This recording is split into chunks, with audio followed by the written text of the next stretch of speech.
Do you want to know how to transfer money from your PaySafe card to your Wise account? Here is the step-by-step process on how to do it.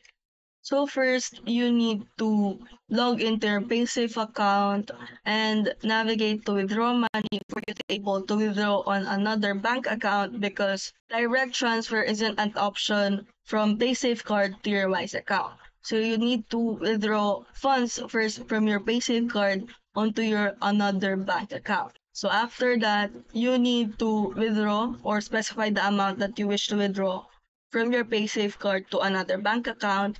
And after that, you need to log in your Wise account and click on Add Money, select the currency you wanted to add, and choose the bank transfer as your payment method. Take note that Wise will provide you a bank details for the specific currency that you chose. Go to the online banking or visit the bank and initiate and transfer to the Wise bank details provided. Also, make sure to include the reference number provided by the Wise bank so they can correctly identify your deposit. And that's how you transfer from your PaySafe card to your Wise account.